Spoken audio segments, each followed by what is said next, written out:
schools. And Wes Golden is sent along, the Clinton High School Activities Director, Kevin Behr. Kevin, welcome to the hot seat. Good morning. Thanks for having me. No problem. Of course, we're into spring, and what a spring it has been with all the cancellations and the weather that we've had. How difficult is that for you and your secretary? Yeah, it's especially this spring so far. It's not been ideal.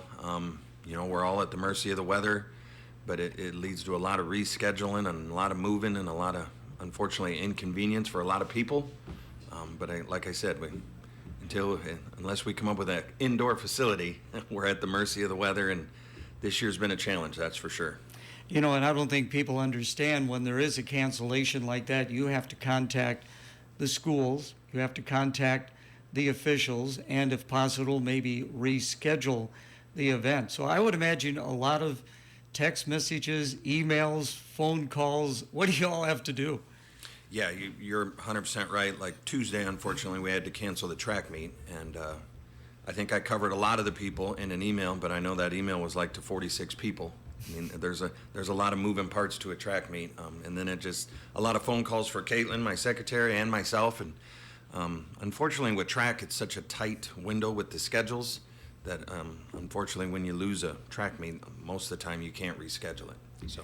And for the athletes, Drake is coming up next week. Today is the final day that you can qualify for Drake. So some of these athletes haven't had as many opportunities that they normally would.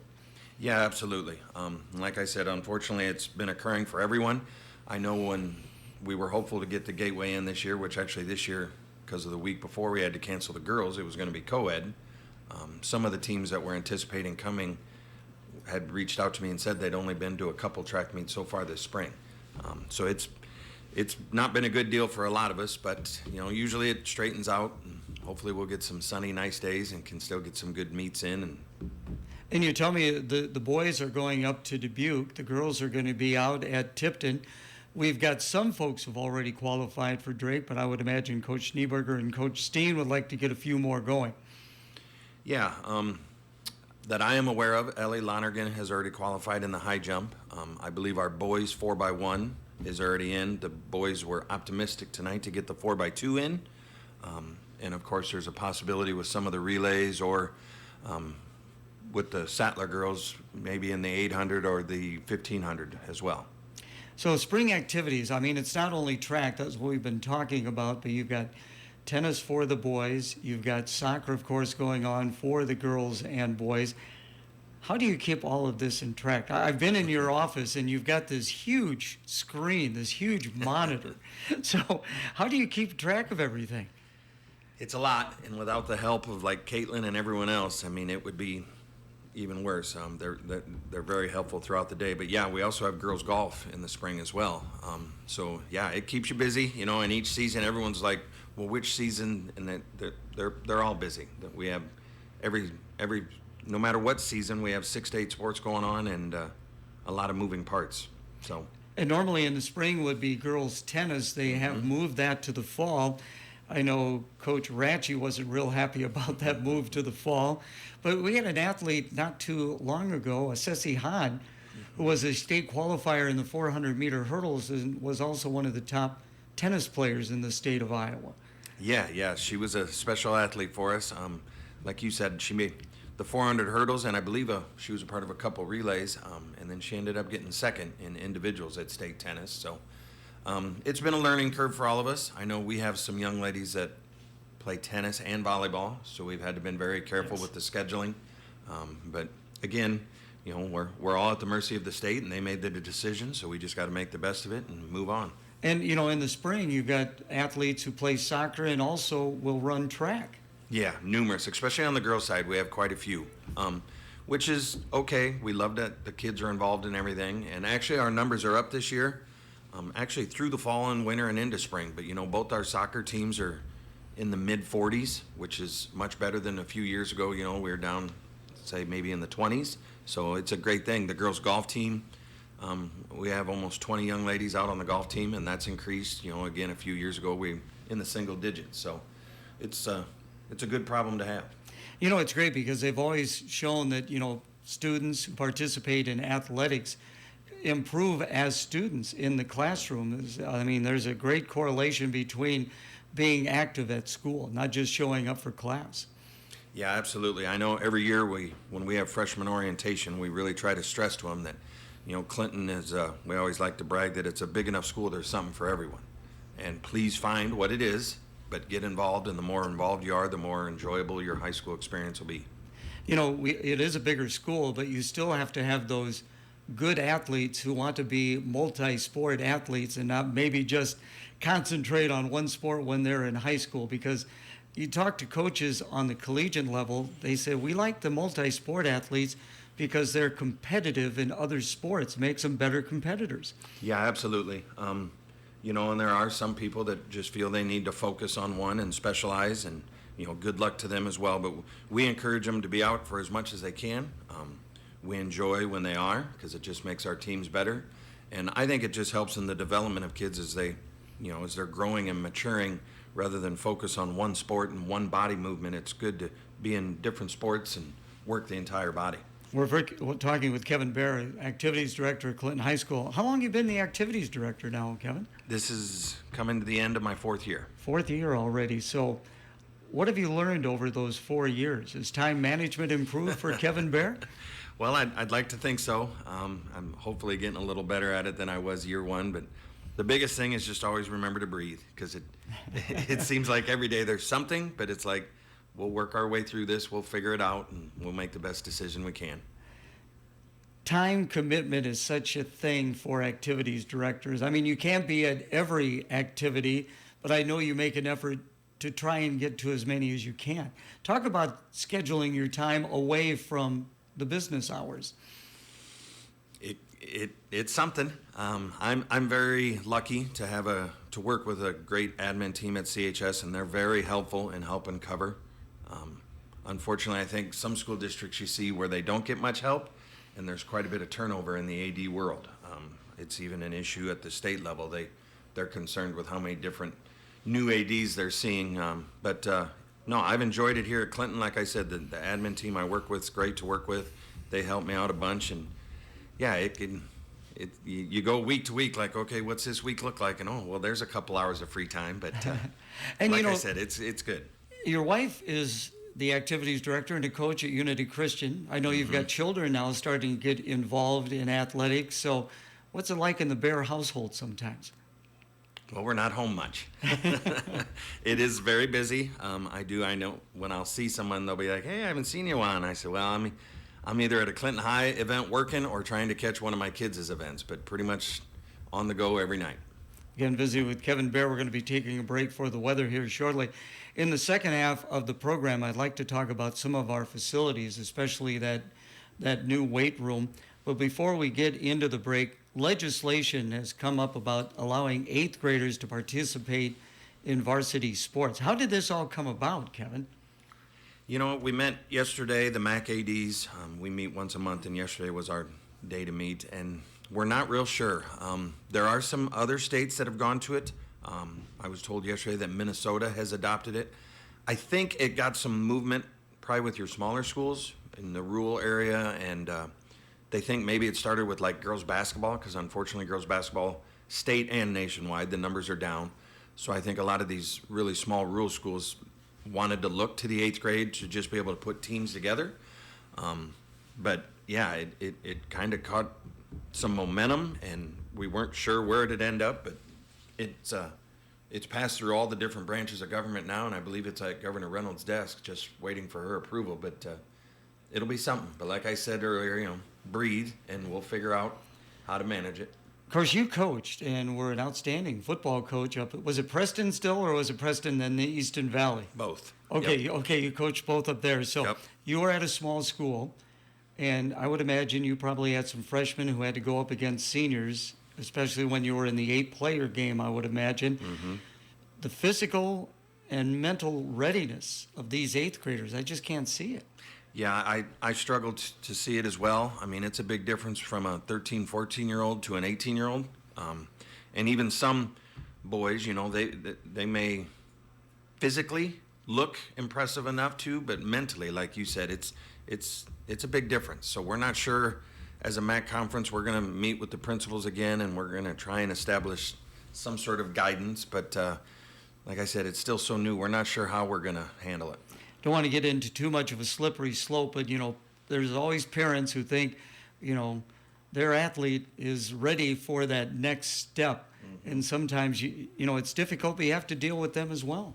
Yeah, like I said, it's going to be a very unique situation. I mean, and just, there's a lot of different dynamics. So, if this were to occur and then your eighth graders are in a different building, and how is it fair to maybe if you did have that very gifted eighth grader, Yeah. and now suddenly they're going to take time from someone that's been in your program 3 years and giving you everything. So it's going to be interesting. Yeah, no doubt. Interesting for sure. More with Kevin Behr on FYI. Let's take a break for the weather, brought to you by S. Kelly's Design. We'll see increasing sunshine as the day goes on. A nice breeze and temperatures rising to the mid to upper 70s. Nice and quiet tonight under a mostly clear sky. We'll see temperatures fall to the 50s. With your Storm Track 8 weather impact forecast, I'm meteorologist Andrew Stutzky. Right now we're at 60 degrees, still generally overcast. The update brought to you by S. Kelly's Design. Looking for the perfect gift or custom apparel? Visit S. Kelly's Designs at 242 6th Avenue South in Clinton. They specialize in creating one-of-a-kind, custom-made gifts that wow. Want to personalize a t-shirt, hat, cap, koozie, or shirt? They've got you covered. Whether it's for a special occasion or just because, S. Kelly's Designs makes your ideas come to life with quality and style. S. Kelly's Designs, 242 6th Avenue South, Clinton. Follow them on Facebook. On today's FYI, we're visiting with Kevin Behr, Activities Director at Clinton High School. Of course, a lot of work going on at the high school as far as construction with the improvements there. But you've made some improvements in the facilities at Clinton High School. Let's start with the weight room, which is amazing. Yes, it is. That took off about a year ago, pretty much solely from Mike Griswold got it going, and he's our strength coordinator. And he reached out to some companies, got some bids on getting a completely new weight room. We weren't sure if we were going to be successful in finding the funding, but through a lot of his hard work and a few others of us, the community was great, and without spending any school district dollars, we were able to raise the entire amount. The boosters was a huge help, and we've got it, and the kids are excited. You can just tell every day down there's a little better than it was before. I would say we've got one of the nicest weight rooms, high school wise, on this side of the state. Well, you played college football, and you were telling me the facilities now at Clinton High is probably better than when you were at St. Ambrose. Oh yeah, definitely. When I was there, they're better. They're definitely better now. And I would put our weight room up with some of the smaller colleges. It's top notch, and we're very thankful for all the people that helped get it. And we plan on this fall, the first home football game. We always have the Hall of Fame. We're also going to have a special ceremony to honor those that helped us raise the money for that. And we should mention, we passed that bond referendum by a wide margin. And you were telling me when we had the Hall of Fame meeting, the people that were coming forward with very generous donations for this weight room. Yes. I guess I'm hesitant to name drop them today, yes, as I don't know how comfortable they are. But yeah, the community was unbelievable with their support. And like I said, it was a much easier journey than I anticipated. And like I said, Mike Griswold did the majority of it, but the support from the community was unbelievable. And another great aspect of this is what was at Clinton High School is now at the Clinton Middle School. So those younger athletes, yes, they're getting equipment they never would have seen before. Yeah, and that's where it's truly beneficial for essentially anyone from sixth grade on up, is because we were able to remodel and refurbish our high school and then take our working equipment that was still in very good shape and put it over at the middle school. So now they're getting a great opportunity. Of course, we got the football field right there at Clinton High School, the W.J. York Gym, of course, and the beautiful new aquatic center that we have at Clinton High School. But there are a couple of areas that are off campus. The River King and Queen Athletic Complex, it's a 9-lane track. Of course, that's where Ashford University used to be. It would be nice to get some, maybe a little bit better seating there. Yeah. But I tell you, the track is incredible. Yeah, it's beautiful. The school district was very fortunate a few years back to be able to acquire that from Ashford. And we're very appreciative that we're able to have it. We often say, I don't know of another high school, even our size or bigger, that has 2 turf facilities like we do. And that's, we've got our tennis courts that have recently been refurbished, and you got up at Durgan the baseball and softball fields, who the guys take a lot of pride in, and I think they're beautiful facilities. So, yeah, we do. This summer, we're hopeful we're going to put in a new floor in Yord with a new paint job. So, yeah, that'll be exciting, and a new look to Yord. And then we're also optimistic of hopefully before the start of girls wrestling this fall to have another wrestling room at the high school. So we'll actually have 2 wrestling rooms for the boys and the girls. Isn't it amazing how girls wrestling has taken off? I mean, Oh, yeah, Dylan's absolutely. done a fantastic job with the program. Yeah, absolutely. And we've had great numbers from the beginning, and he continues to get girls involved, and the numbers grow. But there's other school districts our size that kind of struggle, but Clinton's always had, I think in the first year we had 20-some girls, and last year we rolled in the 30s. So Appreciate your time. Before we let you go, just a couple more things I wanted to touch upon. We can't give who is going to be going into the Athletic Hall of Fame. Again, it'll be that first football game in the fall. I'm on the committee, and it amazes me, and I think it would amaze a lot of people, how many outstanding athletes have gone through the doors at Clinton High School. And when we're trying to figure out who's going to be in the next class, there's a lot of debate about who is, worthy to be going in at this time. yeah, absolutely. It's easy to lose track over the years, and everyone gets busy in their lives. But like you said, the number of unbelievable and successful athletes while they're at Clinton High, and then many of them have gone on to collegiate and done a lot of great things and had a lot of success. So, yeah, when we have those meetings, I always just love to sit there and listen to you guys. And between the 9 members, there's a lot of names that are brought up, and they're all worthy. And of course, we're going to be getting a new varsity basketball coach. We can't give that name out yet, but it's a good hire, folks. Talk a little bit about the process of hiring when you do have to fill a vacancy, especially on the head coach, the varsity level. Who's all involved with that, Kevin? Myself and other CHS admin. We try and get a committee of other coaches as well, and then we do get some people from the community involved. So it can be a lengthy process, but we want to take our time and make sure we get the right pick. So again, appreciate your time. You're done here. So what do you got planned for the rest of the day, Kevin? Start checking emails. There you go. We got a tennis meet at home too, right? Yes. So you're Yep. going to be over there. You got to Yep. spend time for that as Oh, well. yeah, absolutely. Oh my gosh, he's everywhere, folks. Kevin, thanks so much for your time. Thank you very much.